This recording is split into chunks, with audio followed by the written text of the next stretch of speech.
Good afternoon, everyone. Thank you very much for attending the summer series of webinars that our Parent Center, which is called the Metropolitan Parent Center of Synergia, located in New York City, is conducting for parents and professionals who are, who have children with disabilities or who work with children with disabilities. Today, it is my pleasure to host a really wonderful webinar. I'm looking very much forward to it. And the title of the webinar is Self-Advocacy and Disability. It will be conducted by representatives of the Self-Advocacy Association of New York State. I'm not going to say too much because they will do that better than I can. And we will be listening from two representatives. That will be Evan Yankee and Rudy Ramos. They are two representatives of SANYS, that's the name of the organization, SANYS, and they will be delivering some important and interesting information to the audience. Just a couple of things here. As the speaker said, this is muted. You will hear me, but I won't be able to hear you. But what we do at the end of the presentation, you will be provided with 15 to 20 minutes to ask questions or make comments. If you're looking at the screen, you will see that I'm pointing to something that says chat. And when I activate it, you will see, you will see that this, well, let me bring it up again. Expand, yeah. Right here, you will be able to write questions to the presenters and all that. So we hope that you will be able to ask questions or make comments at that point. Anyway, without any more further ado, I would like to turn over the webinar to Mr. Evan Yankee, who will introduce himself, his partner, and then we'll launch into the presentation. I hope that you benefit from this information. Thank you very much for joining us. Evan? Thank you so much. Thank you for the introduction, and thank you to everyone who's on for being here with us virtually. In a different time, we might enjoy giving this presentation in person, but we're happy that everyone showed up online, is able to be together online.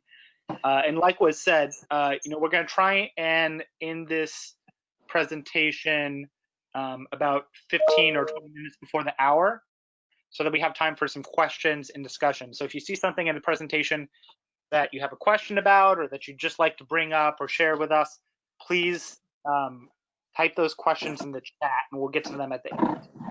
So I'll introduce myself and my co-presenter. So my name is Evan Yankee. I'm the Assistant Regional Coordinator for the Self-Advocacy Association of New York State and Policy Advisor for the organization. And I'm here with one of our staff, Rudy Ramos, who is a grassroots field organizer for the Self-Advocacy Association and is also a member of the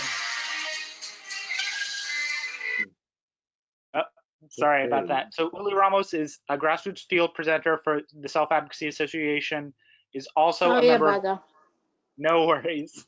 She's also a member of the DDPC Cultural Competency Committee and is also a board member of JobPath, which is a service provider organization based in Manhattan. Uli, you want to say hi to everybody?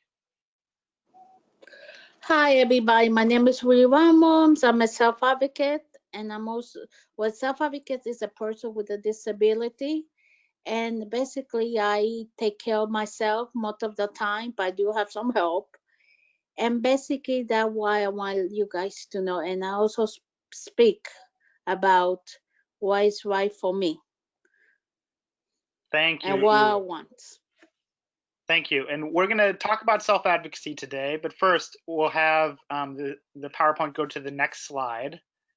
And Uli is going to explain a little bit about the Self-Advocacy Association of New York State. So go ahead, Uli.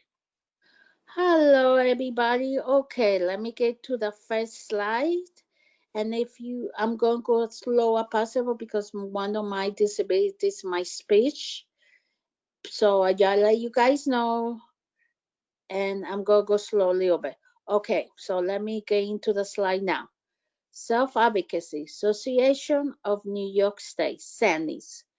Who is SANYS? SANYS is a non-profit organization which run by for people with disability.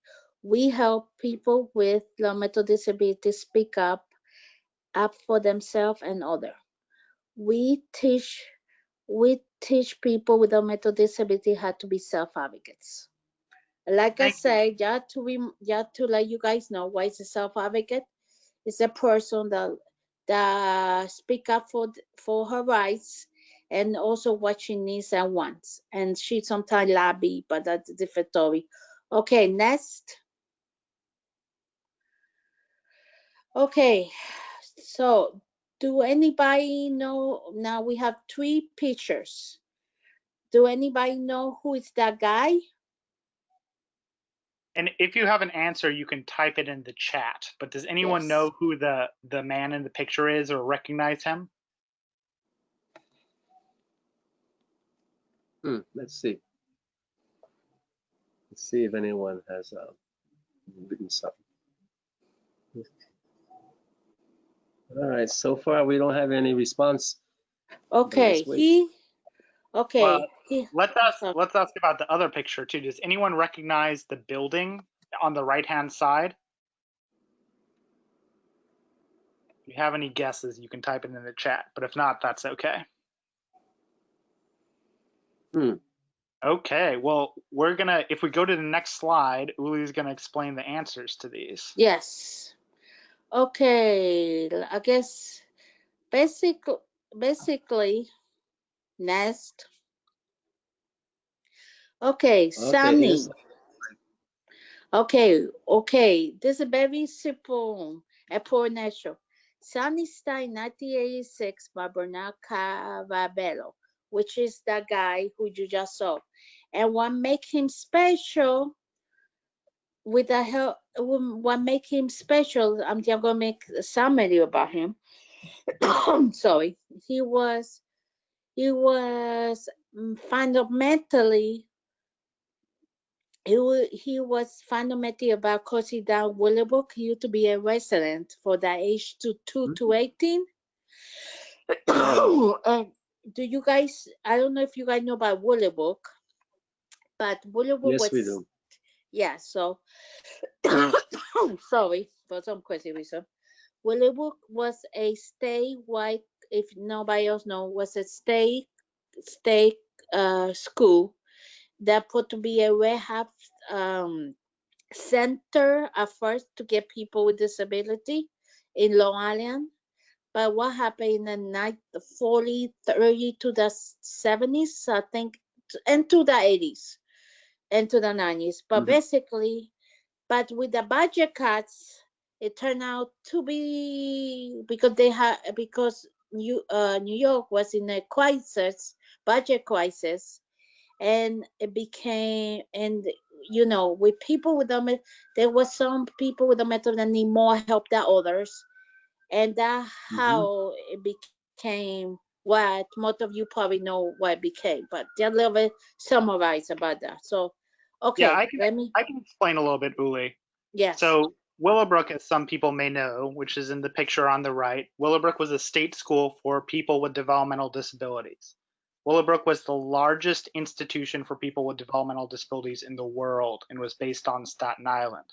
And at the time, as Uli described, up through the 70s and 80s and even a little bit into the 90s, people with developmental disabilities, instead of living with their families or living in group homes or other supportive environments, were placed in Willowbrook, where they didn't receive the supports they need.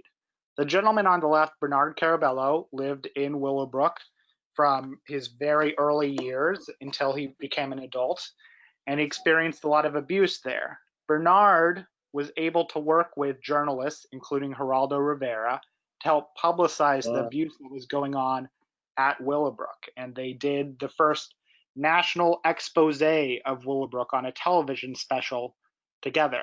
Bernard had helped Geraldo sneak into the Willowbrook campus by stealing some keys to the building, and had also snuck out of the campus in the back of a van to record interviews with Geraldo so he could talk about what was going on. After Wow. Willowbrook shut down, Bernard helped found our organization. He believed that there should be an organization to help people with developmental disabilities learn to speak up for themselves and others. While Bernard had worked with other advocates, like family advocates and parent advocates and professional advocates, he believed that people with developmental disabilities themselves deserved their own organization.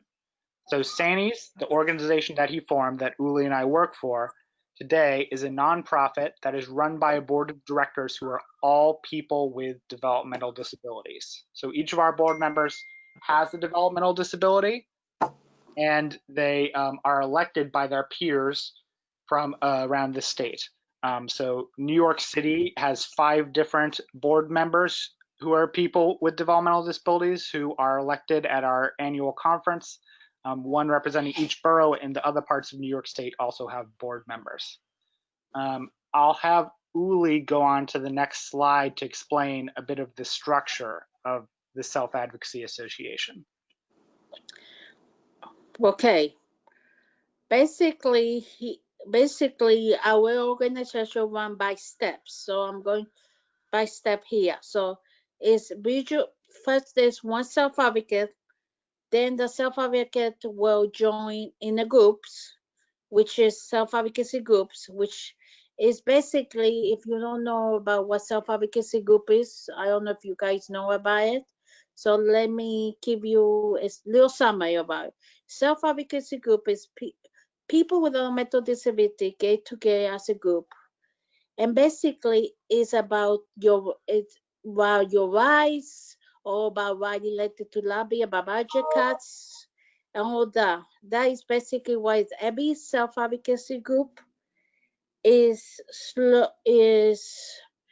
every self-advocacy group is have different level. Some of our self-advocacy groups are just learning about their rights, that they have the same rights as anybody in the United States. And others are really writing about to the congressman about budget issues or issues that affect our everyday life, like housing or transportation or whatever.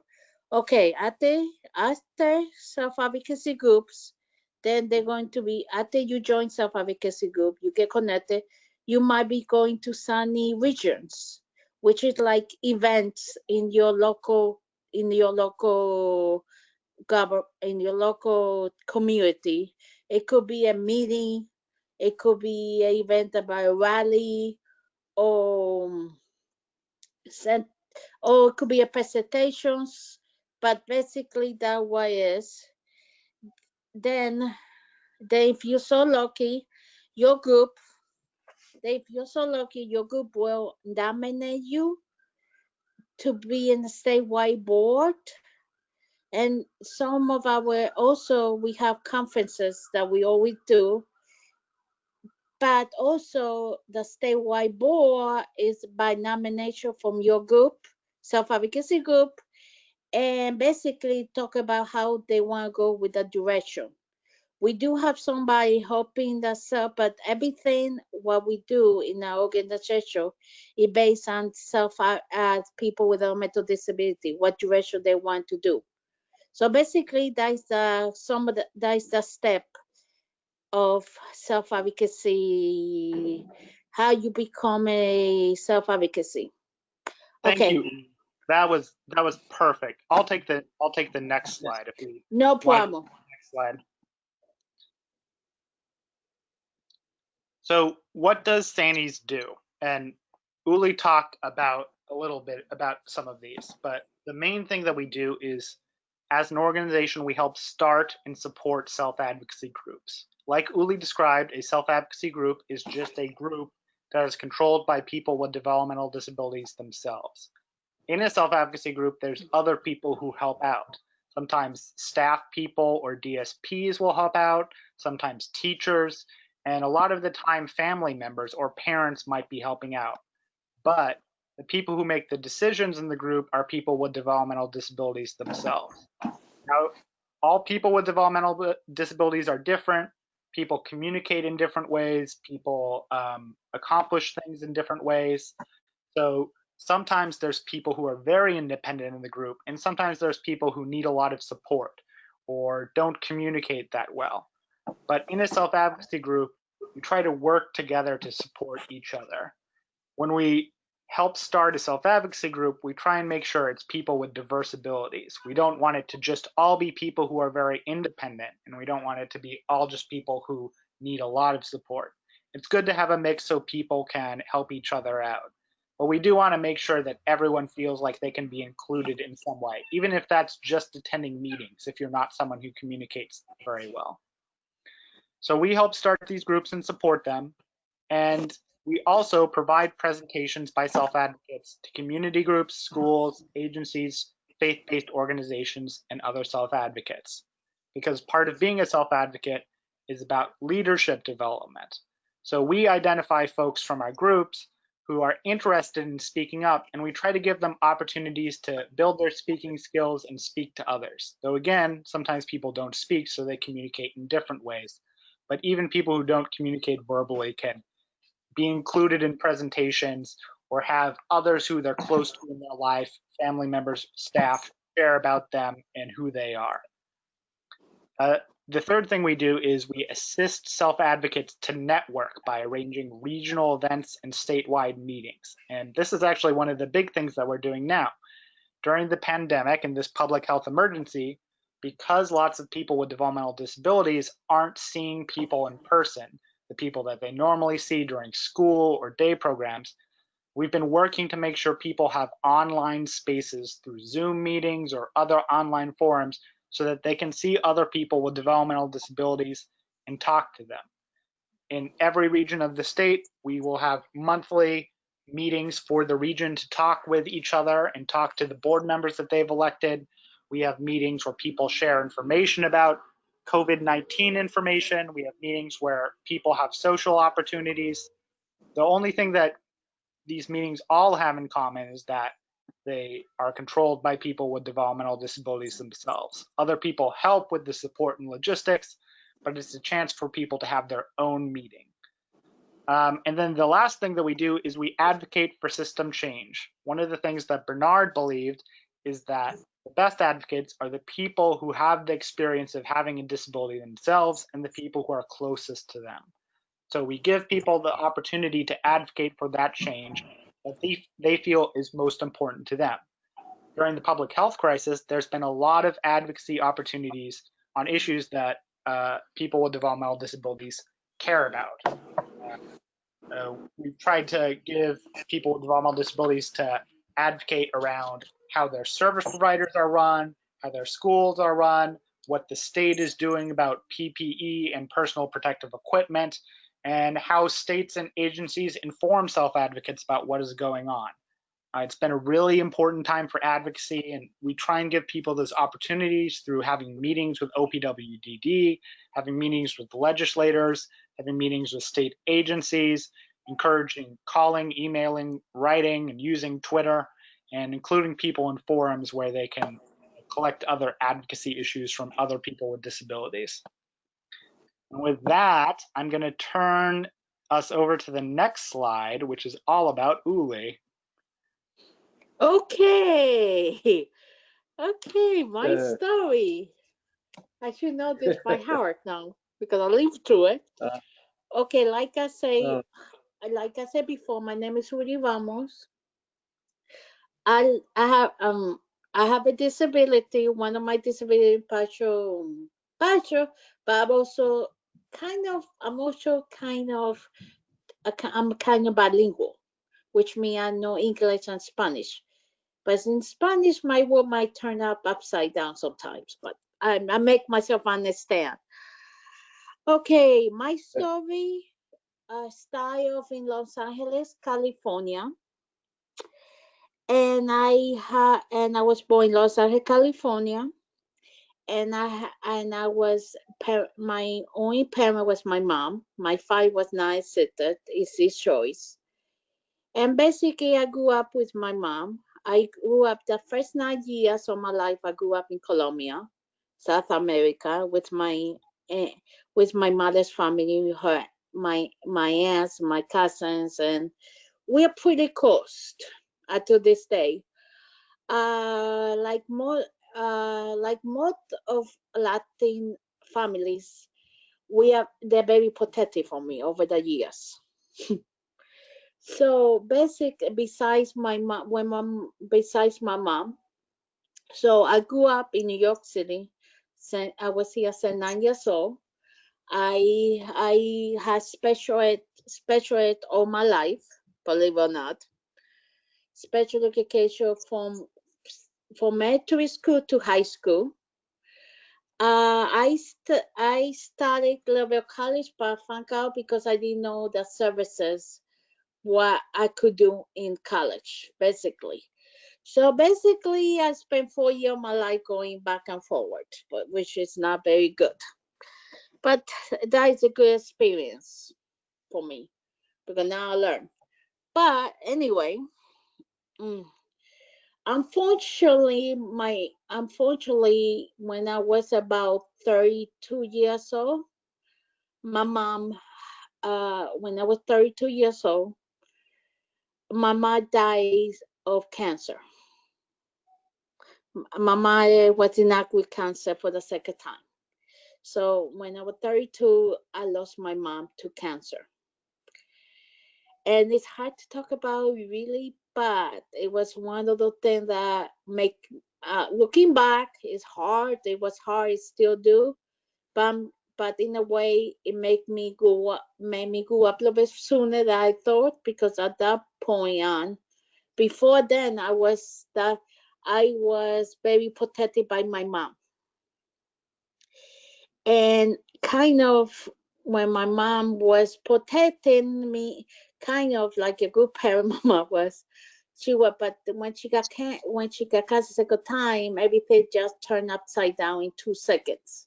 Like a movie going. I always say it's what like a movie going, go on, go on, go on. And at the time, I was very different frame of mind because at the time I was just having my first job experience on the Gap, and my first real job. Self-advocacy didn't come to my life yet, which and I was like I said, I was the only child, so everything come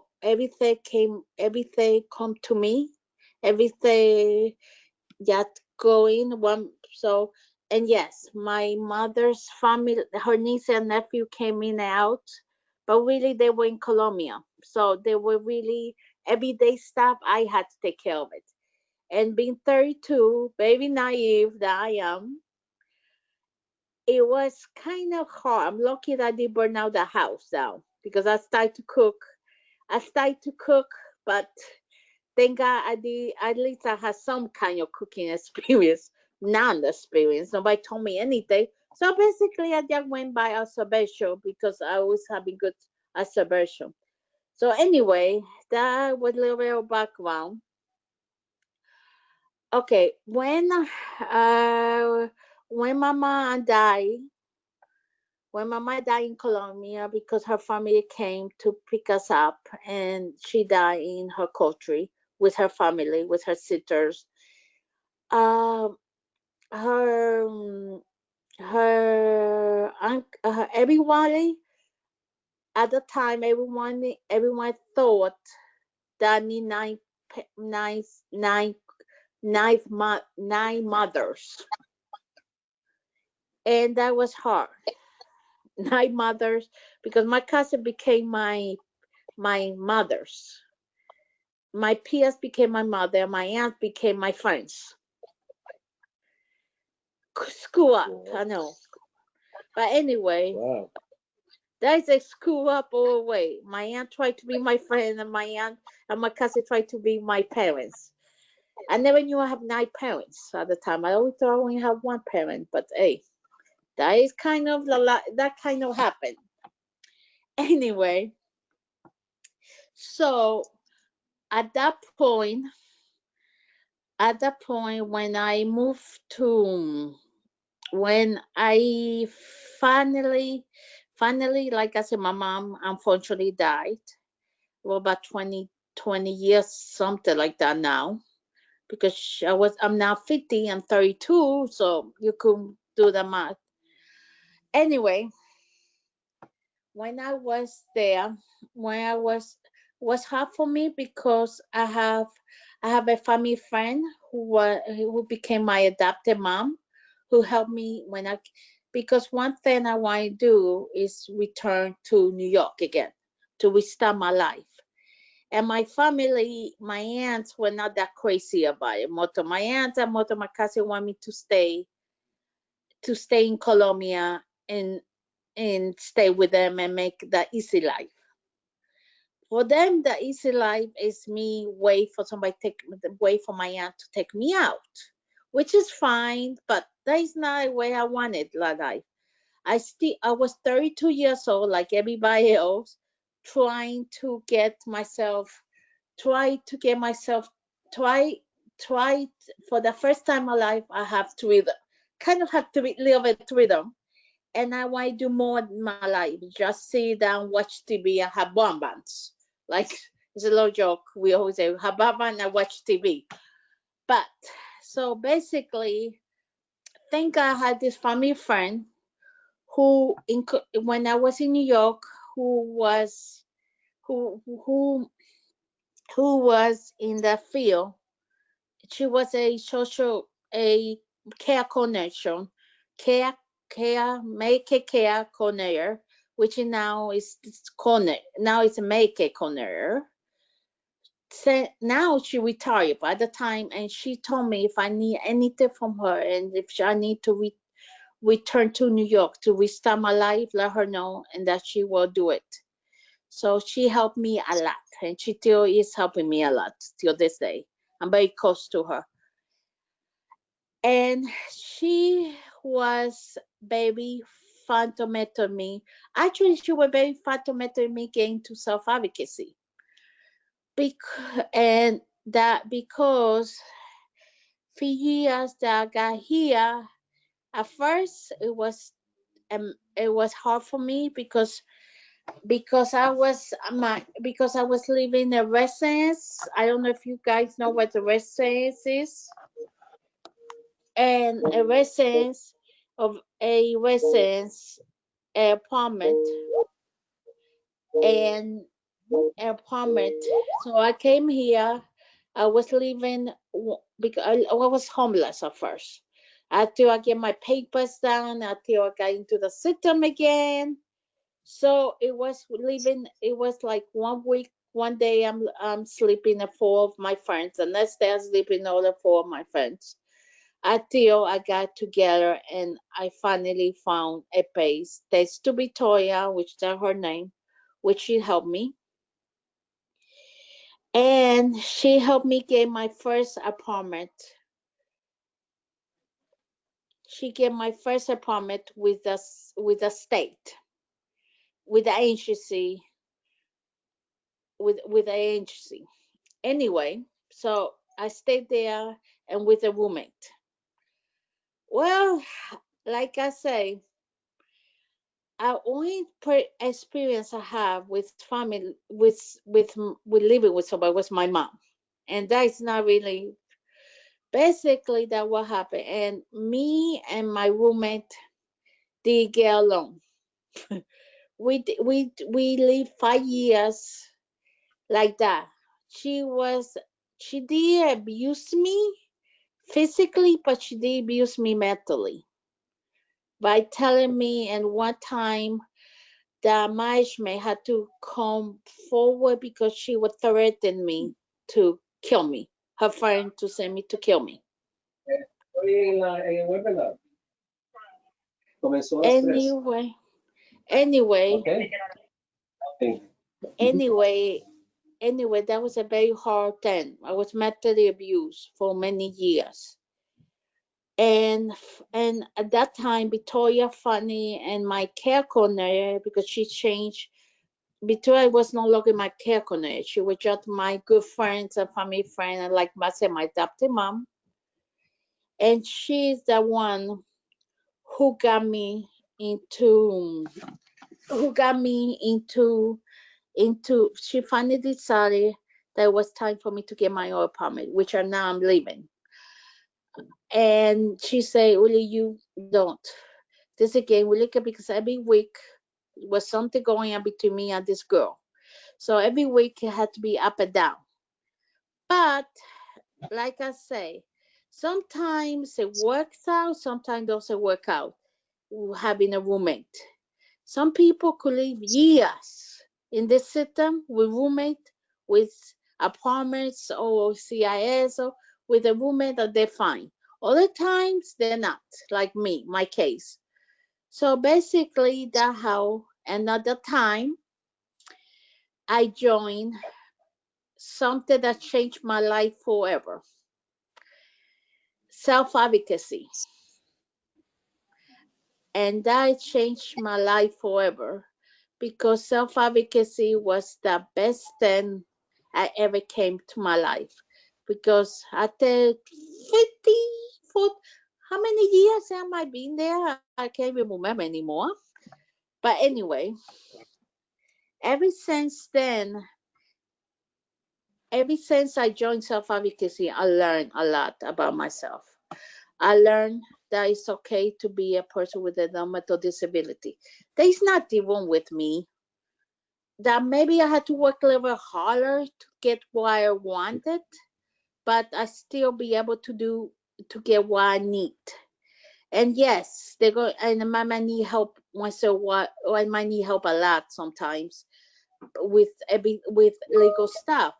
But that doesn't mean that I can't do. That doesn't mean I can't learn and do it. And basically, that was self-advocacy told me. And also, I volunteered first, and then I became a AmeriCorps. And then I worked for AmeriCorps because this was a long time program, AmeriCorps for 2 years, and that's why I became who I am now. And and and that's it. And Thank you, Uli. Thank so a you. little bit of my story. I hope I didn't bore you too much, guys. So I'll just add to the end of her story. As I said at the beginning, Uli has gone from a place where she wasn't super independent to today. She's worked for our organization for almost 15 years, and she is also a board member of a service provider organization. She's a board member at the service provider Job Path. So she's had a lot of successes in her life. And we're lucky we have her to help share some of those successes with other people with disabilities. Uli, I'm gonna take the next slide if that's No okay. problem. That's fine. Okay.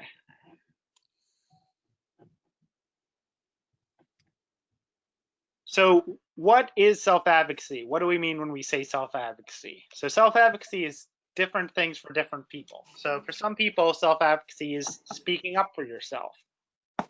For some people, self-advocacy is asking for what you want and need. For some people,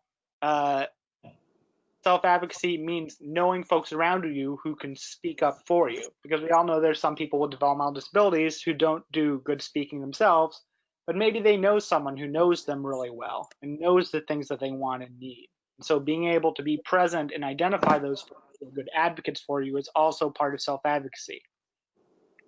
Self-advocacy is also knowing your rights. It's being able to know what you deserve and being able to know the rules and regulations of the system so you can advocate for yourself and advocate for other people around you. So in that sense, it's also about education. And self-advocacy is about peer support, joining with others and speaking up for others too. A lot of the time we meet people who maybe aren't the most independent speakers, but they are able to join their voices or join their issues with other people around them and be able to help themselves be heard. We tell a lot of people with disabilities that we meet, if you have an issue with your services, ask around. There may be other people who are also having issues with the services or issues with a school. And by joining together to advocate, you gain a lot. Uli, I'll have you do the next slide where you can Okay, no explain a problem. bit more about what self-advocacy groups do. Okay. What is a self-advocacy group? Pays to learn to speak up for yourself and others. Somewhere to make connections. A place to learn your right. A place to share resources. So basically, there's some stuff about self-advocate group. Also, like I said before in a few slides back, self-advocacy group is also a place. It's also could be also some groups. Not everybody in the same level, and not everybody could be as talkative that I am. There are people who use facial communication, which they can not speak because of their disability, but they still have a lot to say. So they're nonverbal. Those called nonverbal, but with the facial machines, the little machines that you see, they could speak.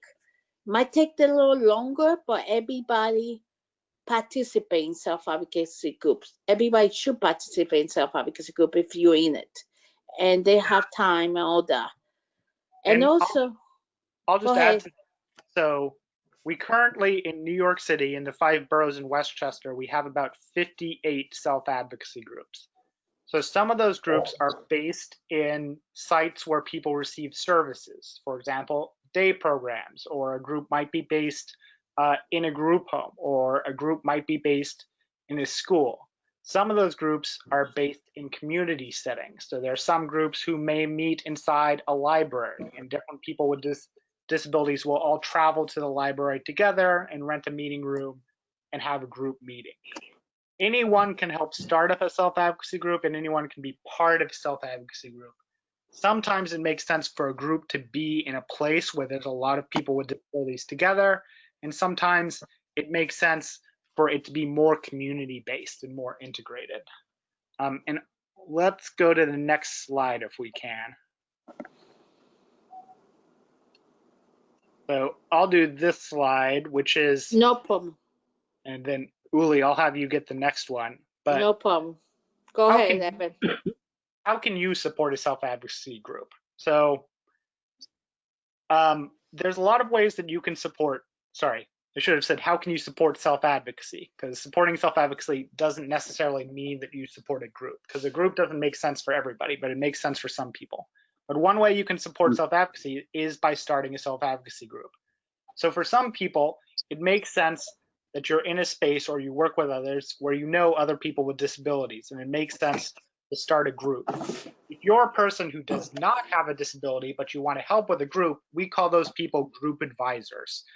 Each self-advocacy group has at least one advisor. The advisor is usually a staff person or a family member, but it's someone who can help with the logistics of a group, saying, I'm going to rent the space, I'm going to make sure everyone knows about the group meeting time, and I'm going to help the people understand self-advocacy in the group. And we at SANYS do training for self-advocacy group advisor.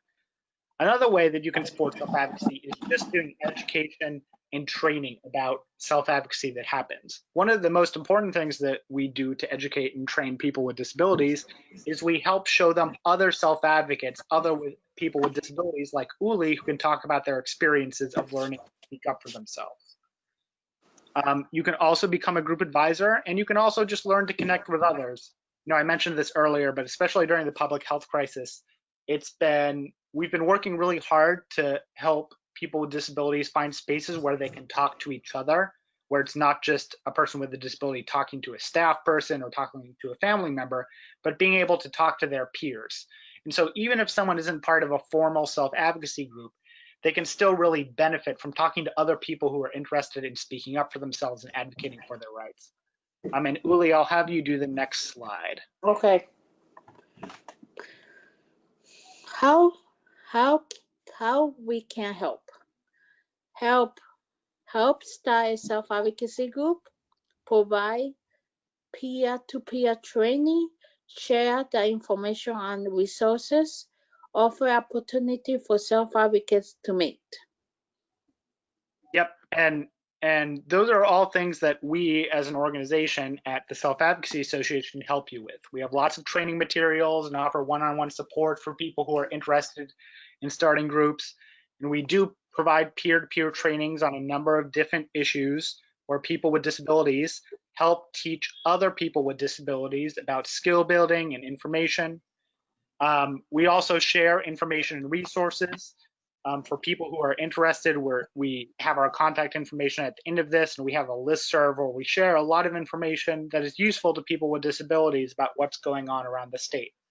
And finally, we at the Self-Advocacy Association offer opportunities for self-advocates to meet. So currently, during the public health crisis, we host about 3 to 5 meetings a week on Zoom for people with disabilities. And those meetings range from educational meetings to social meetings. There's a DJ dance party for people with disabilities every Saturday, to wellness information. There's, group meditations on Zoom. We're just trying to give people with disabilities opportunities to connect. And if we could go to the next slide, we just have a few more before we open it up for questions. So we wanted to add this slide about what self-advocates are doing about COVID-19.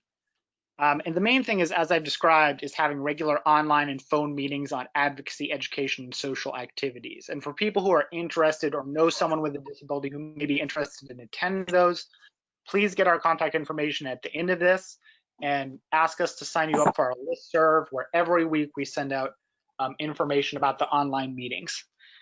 So we've also been advocating to legislators to reverse budget cuts and have the best policies for people with disabilities and their family.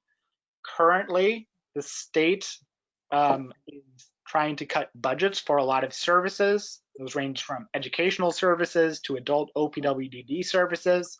So it's important for all of us to be advocating. And at the Self-Advocacy Association, we've been trying to help people with disabilities themselves know about these changes so they can do the advocacy themselves. We've also been sharing easy read documents and information. One of the things that we've heard a lot from people with disabilities is that they haven't been given good information from their service providers about what's going on, or at least they haven't been given information that they can understand. So we've been working hard to create information that's called easy read. Easy read just means that it's information that uses pictures in simple language so that everyone can understand it. And we've been trying to use easy read to share all the rules and regulations that the state is coming down with about COVID-19, because people with disabilities do want to help participate in being safe and healthy. And the last thing we've really been doing is, as I've said, we do calls and check-ins and surveys with people with disabilities so we can best represent what people with disabilities around the state are feeling and saying and doing during the public health crisis. We have a weekly call list for people with disabilities who want a phone call because they don't do well on online meetings. And we ask people, how are you doing? What have you heard from this service provider? What have you heard from your school? Do you feel like there's things you'd like to hear from them? Then we share those with state agencies and legislators and other people.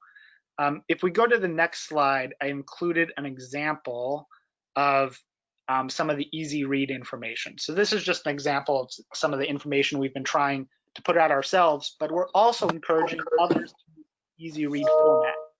So as you can see on the left-hand side, the easy read document has pictures that are understandable. And then on the right-hand side, the easy read document has simple language explanations of what's going on. We've been able to create these ourselves. We've also worked hard.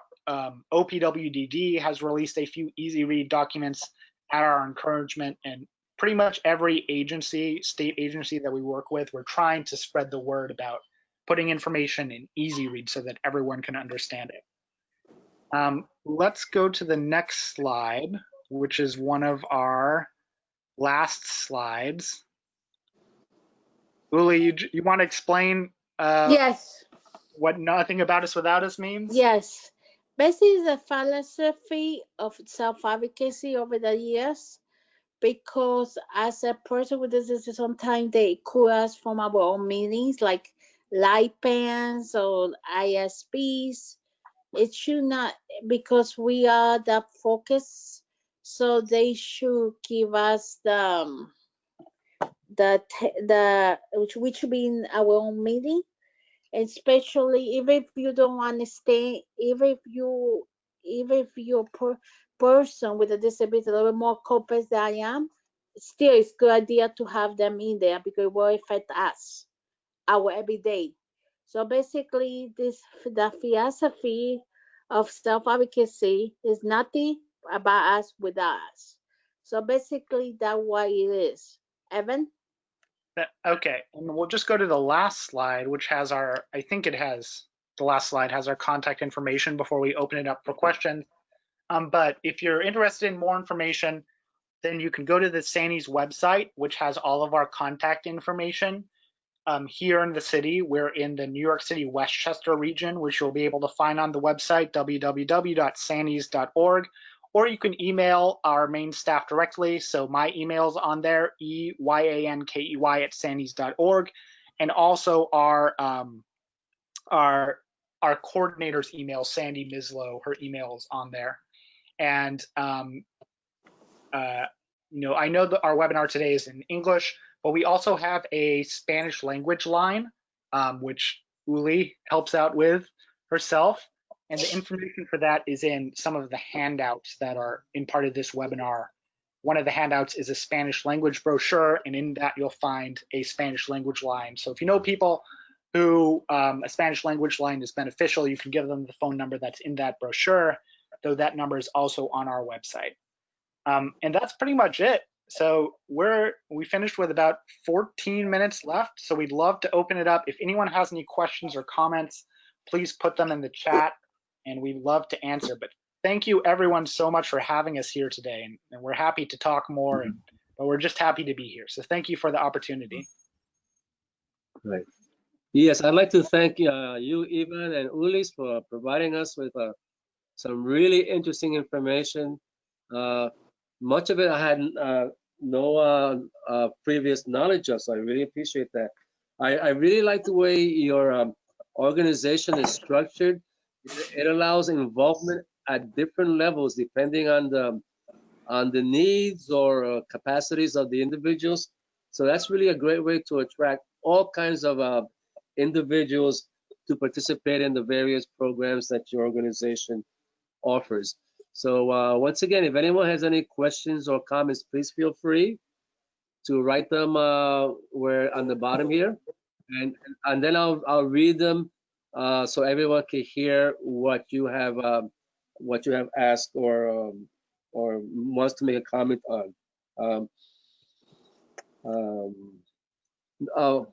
While we're waiting, I want to make a comment about the what is your organizer's name again? The history of when he was in Willowbrook was fascinating. I had no idea. Bernard Caravelle. Bernardo, right, Bernardo. And the way that he worked with that reporter, Geraldo Rivera, to get into the institution, that would make a great movie. I would love to see how right? I mean, it sounds like a movie script, the sneaking in, the getting access to keys and all that. That's such a great setup. I love that part. Yeah, and really, I've seen that. I have. Go ahead.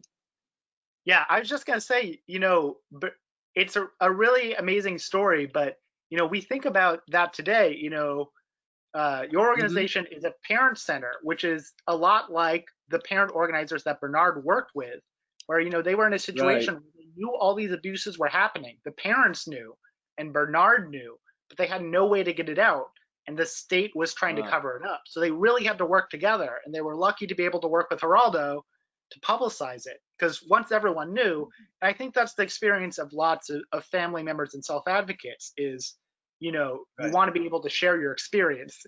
They were able to share their experience in a dramatic fashion that was successful, but we're still trying to find ways to share all of our experiences today. Yes, I can see that, and I think you're doing a really good job of providing those opportunities to all types of individuals. So I really appreciate and thank you for doing that.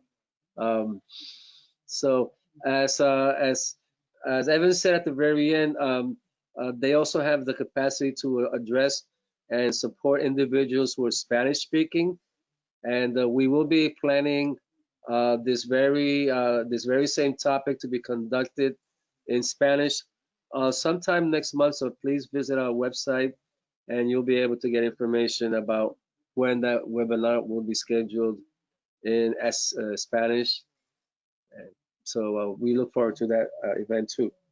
There was one thing I wanted to ask about that I found curious. I made a note here.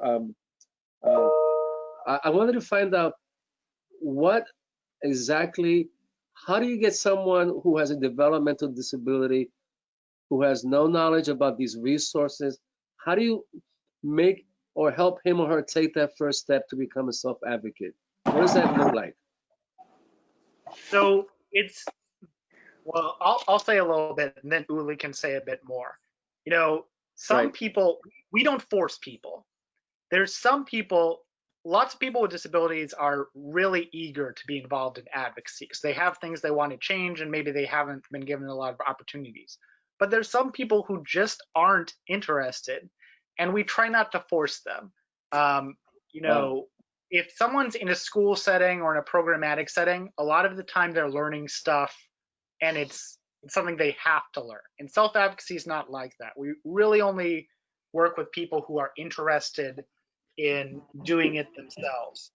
If someone is interested, then the first step is really usually meeting someone like Uli and being able to see another person who is similar to them, being able to speak up for themselves. Because a lot of people with disabilities haven't seen another person with a disability who is in a position of power. Like they haven't met another person like them who has a powerful job or is on a board of directors before. So the first step really is exposure for people who are interested to be able to see someone like them who has some of the same capabilities and some of the same support needs as them, being able to speak up and change their life and have a powerful position. And then from there, if people are interested, then they usually, you know, we try and facilitate mentorship relationships and try and give them as many opportunities to learn more as they can. But the modeling by having people meet other self-advocates is really useful. Uli, do you have anything to add to that? Yes, especially with language barriers, because I also speak Spanish. It's very important to people to realize because sometimes you could hold back your language. It doesn't matter what language you speak. We will understand each other somehow. So I just want to make sure people understand, not just because you're afraid because my kid doesn't speak English or my kid doesn't speak, you know. I just want to make sure people understand that part. It's not just for English people speaking people. Thank you, Evan. Yeah. No, that's good.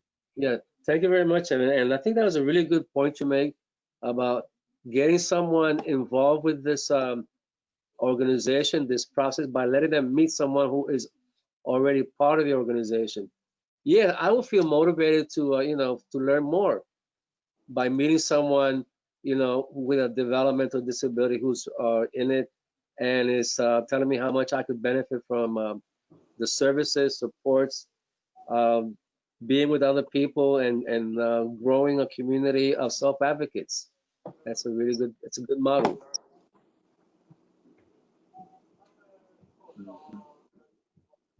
So very well. Do we have anything?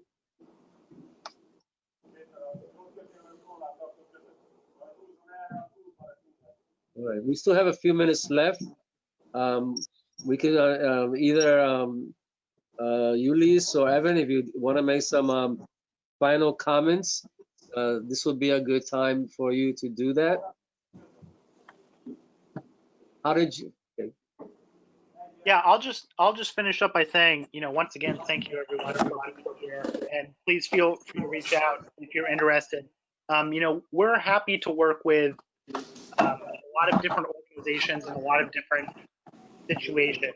You know, Uli was just speaking really well about how, you know, language shouldn't be a barrier for people. And that's one of the things that we discover a lot, is that sometimes we encounter folks who feel like self-advocacy isn't for me because I haven't seen anything like this before.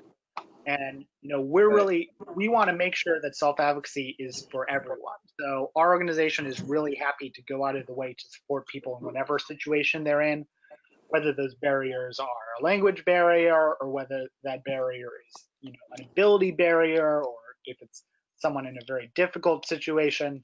We're happy to do that. So hopefully we'll be in touch with some folks. But, you know, again, thank you so much for giving us this opportunity. Uli, do you have any last words? No, you cover all, Evan. But thank you again. Thank you for having us. And I'm sorry if my story bored you too much. Oh, no, it was great. I love hearing your personal story. Thank you for sharing some of those some of that information with us there. I think we all learned a lot from it. And apparently you are a very effective and proficient self-advocate, Ulis. I wish you much luck in all the pursuits that you will be doing in the future. So Thank you. thank you very much again, Evan Ulis from SANYS, Self-Advocacy Association of New York State. You still see their contact information on your screen. Please feel free to take advantage of this opportunity, these resources, these people. They are here to help, just like us, you know, at the Parent Center at Synergy, at the Metropolitan Parent Center. We're here to help parents, especially through these very trying and challenging times. So everyone out there, thank you very much for joining in, and continue to participate in our webinars. I think you'll find them very interesting. And please stay safe and stay healthy during the course of this situation that we're dealing with. All right, thank you very much, and have a good day, everyone. Take care. Thank you. All right, bye-bye, everyone. Bye-bye.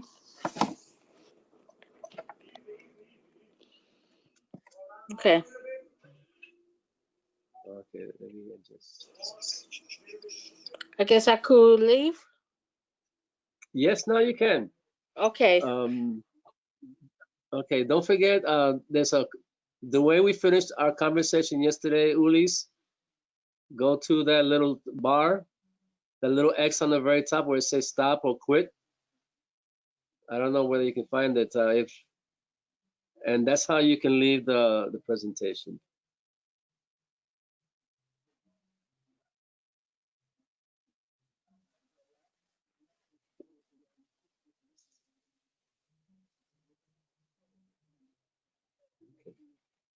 Ulis?